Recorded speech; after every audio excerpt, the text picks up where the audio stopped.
Malupok. So, tinamaan ko. Lakas yung powder. Yung kaiso, pumasok ko yung powder dito. Namula yung mata. Kaya unahin muna yung ano, sir, bago po ito. Madiinan nyo lang po, sir. Nakatusin pa rin sa bugayong mususin. Okay. Yan. So, yun po yung unang gagawin ko natin po. So, paano ba gagawin ko? Paano gamitin po ang portabon? So, dito yung sa lupa po yun. Pagdating sa barko, iba. Pagdating sa barko kasi, sir, ispitas na yan. S-P-P-A-S-S. Kasi sa barko, sir, maalon, nagbabibrate. Ibig sabihin po, yung powder ko ay nakukompress, magiging bato. Diba? So, kailangan ko po ay ano yung head? Malugin. I-shake ko muna. I-shake ko muna bago mo tanggalin ko yung pin. Yan po yung C. S stands for shake. P, pin.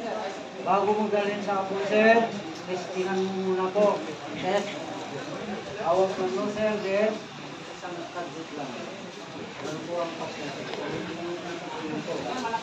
Okay, so hawakan din, isang kadit lang po ng level. Then aim, squeeze and squeeze. Yan po sa barko. Hindi pwede po na pagdampot po, sir, tira ka agad, pinamu pala yung powder ko. So yung pagbalik mo, sir, kukuha ka na naman ng iba, lalaki na po yung apoy. Kailangan, pagdating sa apoy, sigurado po na gagana ang apoy. Ito yung tinatawag nila po, first defense base 5. Sa mga small fire ito. Yung simula pa lang. Kaya kailangan, simula pa lang, sir, agapan na natin sa pamamagitan ng portable fire extinguisher. Kailangan po sigurado na gagala pagdating po sa isang apoy. Kaya, ginamitan natin po ng S-Pitas. Kung sa lupa, pass lang pwede na yan. Dahil yung lupa, hindi naman po gumagalaw. Okay? So, dalawa po type ng portable. Ganyan. Two types of portable extinguisher. Ano yan? Two types of portable. Sabi ko na yung two type. Hindi ko na tinanong kung ilang type. Hindi ko na sinabi how many type. Sinabi ko na lang two types of portable. Okay. Any idea, sir? Good. Okay, load. Load.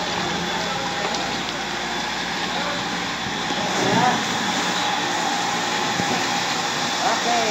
Rat. Sayaw tayo. Okay, dapat pa. Thanks for people.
Muli,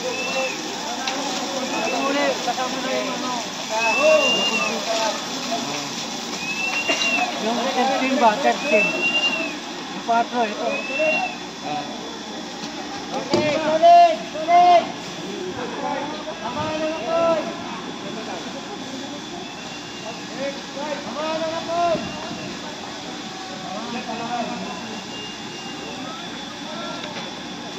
Okay.